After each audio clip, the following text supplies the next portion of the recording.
Proyekto Helmo.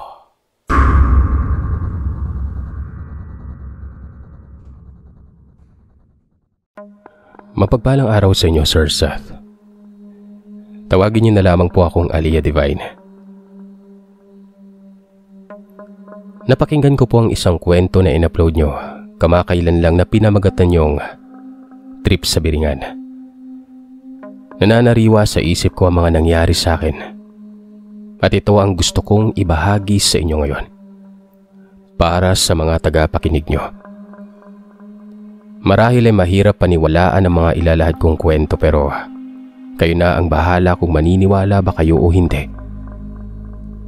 Pagtawanan nyo man ako at sabihing luka-luka ay okay lang dahil mahirap naman talagang paniwalaan ang mga bagay na hindi mo pa nakikita.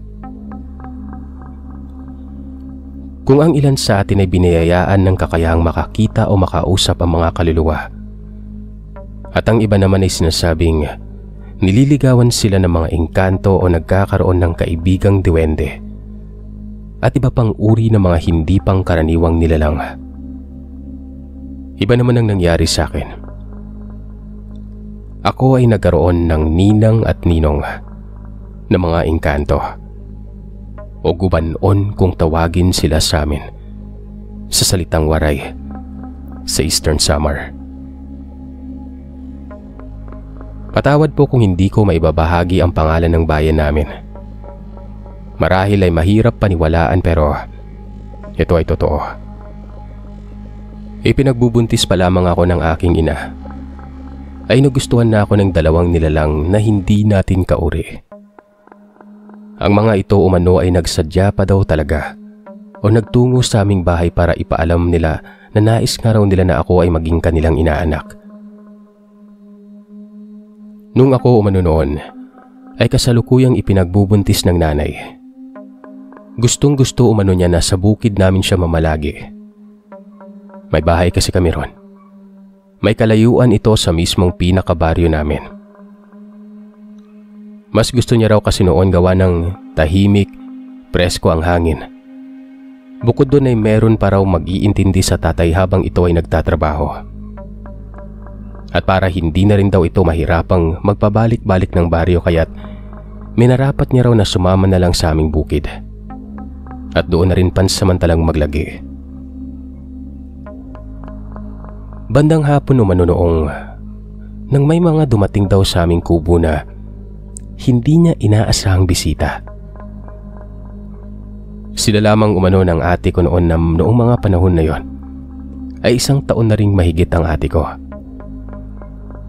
Yung bahay namin sa bukid, bago ka makapasok sa mismong bakuran namin ay tatawid ka muna sa sapa na may tulay o pantalan kung tawagin sa amin. Na ginawa umano ng tatay noon dahil doon na rin umano sila naglalaba at naliligo. Yari umano yun sa kawayan at mga kahoy. Pagaling ka umano sa kabilang pangpang kung saan naroroon ang daanan papuntang baryo, ay doon ka umano dadaan sa ginagawang pantalan ng tatay para makapunta ka sa aming bahay. Naroon nga raw ang mga ito nakatayo sa kabilang pangpang ng sapa at tinatawag umano siya ng mga ito. Tinatawag ang pangalan niya na sinasabayan daw ng pagkaway sa kanya. Nagulat pa nga umano siya nung unang makita at marinig niya ang mga ito na tumatawag. Ang babae umano ang nagsasalita nun. Hindi niya raw talaga mamukhaan at mabosesan ng mga ito. Sa tagal niya umano sa baryo namin, halos lahat ng mga taga ron kakilala niya. Kaya't nagtataka umano siya kung sino nga daw ba ang mga yon. At bakit pumaroon pa sa bukid at ano ang sadya ng mga ito ron? Ang ipinagtataka umano niya, yung aso umano namin na matahol at halos mga gat sa tuwing may pumaparoon sa aming kubo, na kahit pa ngay ilang beses niya nang makita ay talagang tinatahulan pa daw niya yon. Pero yung mismong araw na yon, naroon lamang ito sa silong ng kubo. Hindi naman umano itutulog pero ni isang beses ay hindi niya raw narinig na tumahol ang aso ng mga oras na yon. Nagsalita umano siya at kumaway sa dalawa. Itinuro niya umano ang tulay na kawayan at sinabihan niya umano ang mga ito na doon dumaan. Nakangiti umano siya sa mga ito habang nagsasalita pero medyo malakas ang boses niya dahil medyo malayo nga ang kanilang agwat. Nang makita niya umano na naglakad ang mga ito palapit kung nasaan ang tulay, saka na siya mabilis na tumalikod at pumasok muna sa kubo. Hindi pa man umano siya nakakapasok ng kubo ay mas lalo pa niyang naamoy ang napakabangong amoy na hindi niya mawari kung saan daw nanggagaling. Dahil hindi pa umano dumarating ang dalawang bisita niya. Ilang minuto niya na umanong naaamoy na parabang paikot-ikot lamang daw yun ng bakuran at hindi na niya lamang pinapansin. Dahil nga raw hindi lingid sa kanya ang mga sabi-sabi ng matatanda na kapag may naamoy kang kakaiba, lalo na kung nasa lugar ka na hindi ka naman dapat makaamoy ng mga ganon, huwag mo na lamang umano itong pansinin at huwag na lamang din umanong mag-iingay kaya't yun nga ang ginawa niya. Parang mamahaling pabango umano yon. Nasabi nga ng nanay ko ay noon niya lang umano na amoy sa tanang buhay niya. Sa dami ng pabango na naaamoy niya, magpahanggang ngayon na matanda na siya ay wala pa raw siyang naaamoy na kasing bango ron. At habang nararamdaman umano niya na papalapit ang mga ito sa kubo, ay naisip niya umano na sa kanila nga nang gagaling ang mabangong amoy na yon. Mabilis umano siyang lumabas para harapin ng mga ito. At saktong paglabas niya umano, nasa bakuran na ang mga ito. Pinaanyayahan niya ang mga ito na pumasok. At nang makita niya umano ang mga ito ay manghang-mangha umano siya saglit. May kataasan ng mga ito. At dahil katamtaman lang naman ang taas ng nanay, ay talagang medyo tinitingala niya umano ang ulo niya nung siya ay nakikipag-usap sa mga ito. Mapuputi din sila na para bang ibang lahi pero ang pagkaputi nila ay iba. Makinis umano. Iba din ang kulay ng kanilang mga mata. Yung itim ay hindi gaanong maitim. Matatangos ang ilong pero hindi umano napansin ng nanay na wala itong mga lubog sa pagitan ng ilong at labi o yung tinatawag na philtrum. Ang babae ay hanggang bewang ang buhok na medyo kulot. Napakaganda umano ito pati ang kasuotan. May suot na malapad na sombrero na terno sa kanyang damit. Pati yung lalaki, ganun din. Napakagwapo. May suot ding sombrero na bumabagay sa kasuotan nitong tuxedo. Tapos may itim na sapatos ding suot yung lalaki pero ang babae ay hindi niya raw makita kung may sapin sa paa dahil halos sumayad na sa lupa ang suot-suot nitong damit o gown nun. Natawa pa nga umano siya at bakit ganun daw ang kasuotan ng mga yun sa bukid lang naman sila pupunta. Pero hindi niya naman yun inusisa ng ganun ng mga ito. Ang sinabi na lamang niya ay tinatanong niya ang mga ito kung sino sila, saan sila galing. Sinabi din ng nanay na kung ang tatay daw ang hinahanap nila o sila lola ay nasa kabilang bukid umano namin ng mga ito at mamaya pa umano uuwi yung mga yon. Pinaanyayahan niya umano ang mga ito na pumasok sa loob ng bahay para makaupo man lamang umano at para doon na rin sila mag-usap-usap. Inaalok niya rin ng tubig at kamote na kanyang niluto. Pero tumanggi lamang ang mga ito.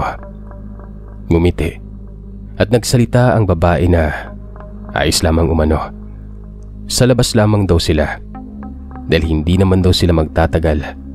Dumaan lang daw talaga sila at si nanay talaga ang sadya nila nun. Kilala din umano nila si tatay. Nasabi pa nga ng lalaki ay mabait umano na tao ito. Kaya't napangiti naman si nanay sa tinuran ng mga ito. Muling nagsalita si nanay kung ano nga ba ang sadya nila. Sumagot muli ang babae na kung okay lang daw ba ay gusto niya na magiging inaanak ang isa sa amin ng ate ko. Nakangiti umano ito habang nagsasalita. Sumagot naman ang nanay na may halong pagtataka. Sumagot nga daw siya na tapos na raw ang ate, nabinyagan na. Matagal na gawa ng lagpas 1 taon ng araw ito. Ngumiti muli ang babae at sinabi na hindi ang ate kundi ang kanya raw ipinagbubuntis noon. Dahil ilang buwan na lamang umano, manganganak na rin si nanay. Kaya't mainam na raw na maaga pa lang ay ipaalam na umano nila para hindi umano makalimot si nanay. Nakangiti pa nitong wika. Sumagot naman umano si nanay at sumang-ayon kaya't nakita niya na tuwang-tuwa ang mga ito. Lalo na yung babae.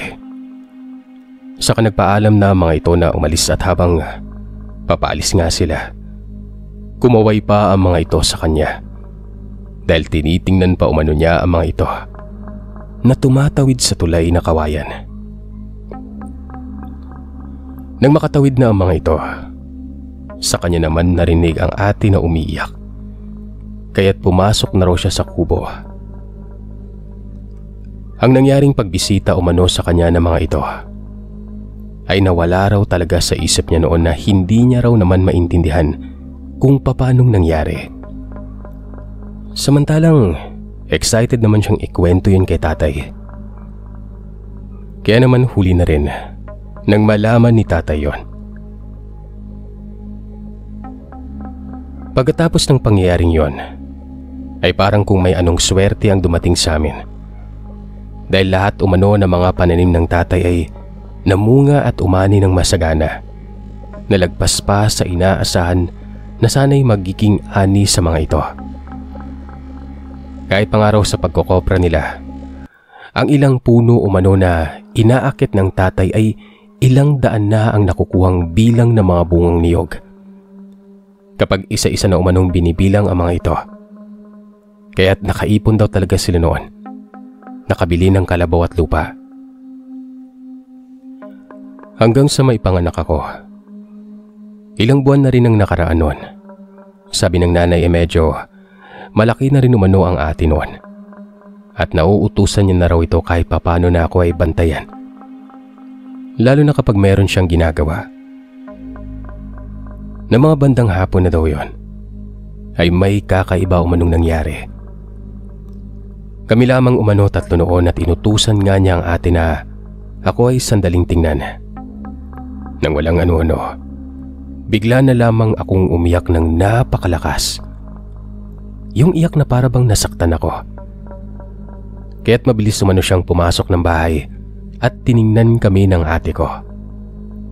Pasigaw umano niyang tinanong ang ate kung ano ang ginawa nito sa akin dahil may hawak-hawak daw itong bola na laruan niya. Baka umano ibinato sa akin nun o tinamaan ako nang hindi naman ito sinasadya. Pasigaw nga raw siyang tinanong ni nanay habang papalapit sa amin. Sa takot naman ng ate ko ay umiyak naman ito kaagad.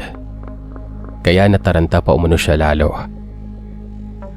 Nang makalapit na umano siya sa akin nun at tiningnan niya ako, ganun na lamang umano ang takot at kaba niya na dumudugo na umano ang kamay ko. Mabilis umano ang pagsirit ng dugo kaya't halos manginig na raw siya sa kaba at paiyak na nagsasalita at tinatanong si ate kung bakit dumudugo ang kamay ko nun. Hindi naman sumasagot si ate. Iyak lamang din ito ng iyak. Pinunit niya ang ilalim ng kanyang suot na palda saka tinali sa kamay ko. Patakbo siyang lumabas ng bahay at nang maalala niya ang halaman na tanim ng lola na pantapal sa sugat nun para maibsan ang pagdurugo ng sugat. Kaagad siyang patakbong lumabas ng kubo para kumuha nun para ipantapal sa sugat ko. Pagkapasok niya, naamoy na naman niya ang napakabangong amoy na hindi niya mawari kung saan nanggagaling. Hanggang sa tuluyan na siyang makapasok sa loob ng bahay. Mas lalong umalingasaw ang mabangong amoy sa loob ng bahay. Pati ang ate ay natigil sa pag-iyak. Sumisingot-singot. Lumapit umano si nanay sa akin. Tiningnan niya ang kamay ko. At gayon na lamang ang gulat niya nang tanggalin umano niya ang telang pinangbalot niya sa kamay ko noon. Wala nang sugat. Pati yung dugo na tumagas sa damit ko hanggang sa sahig. Sa telang ipinantapal niya raw sa kamay ko ay walang bahid ng dugo.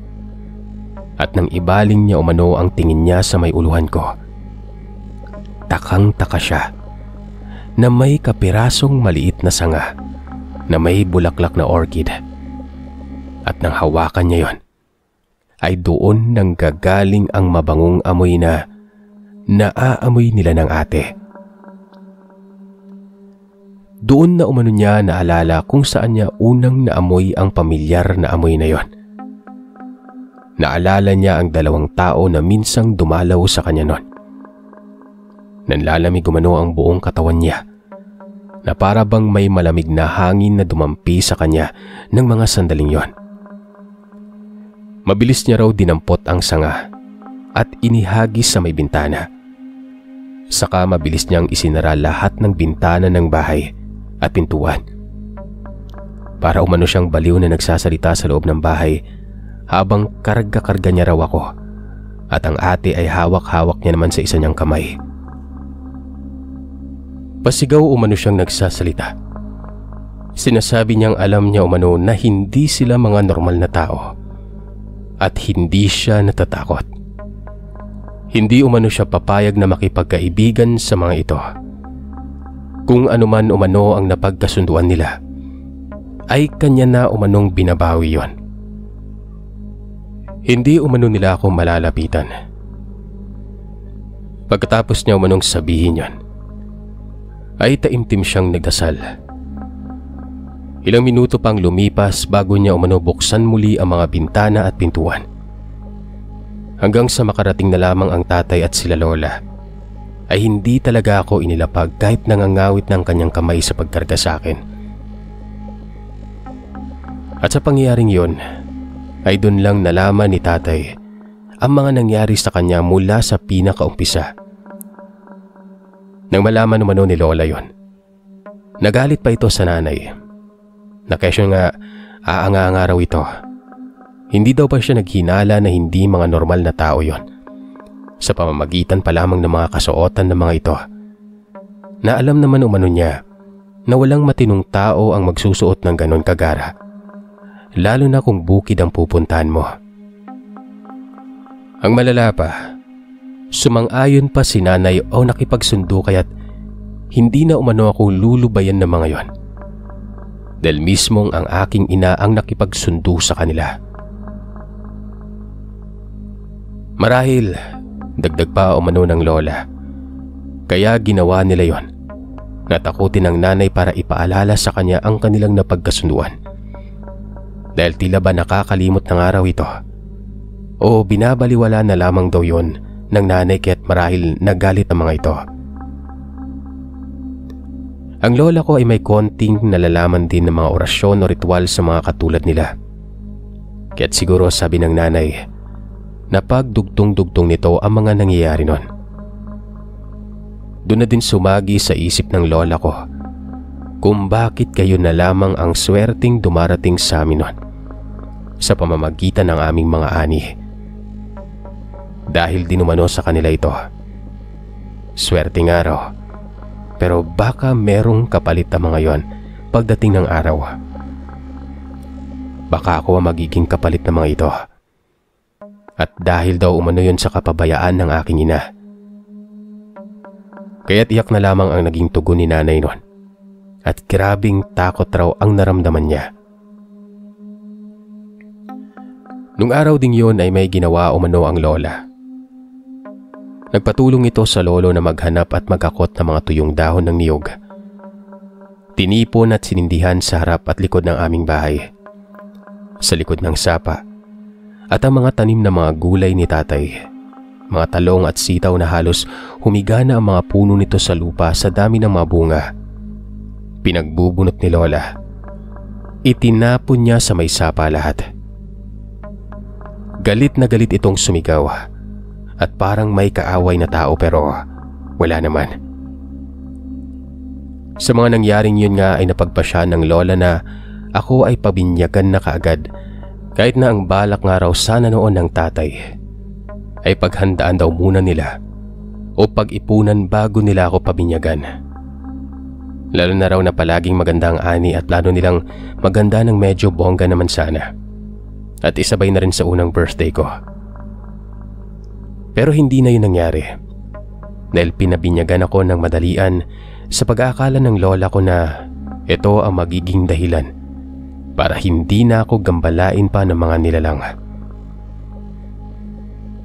Nakampante naman daw si nanay nang ako'y mabinyagan na. Hindi na rin ito sumama o nagpunta sa bukid namin hanggang sa inabot ng ilang taon bago ako muling nasundan. Malaki na ako noon at buntis na rin ang nanay ko sa isa ko pang kapatid. Kampante siya noon dahil wala naman daw nangyari sa akin. Kaya't napanatag na raw siya noon. Lalo na't yung pag-aani at pagtatanim nila tatay ay bumalik na sa dati. Yung normal na lamang ang kanilang inaani. Hindi na katulad ng dati.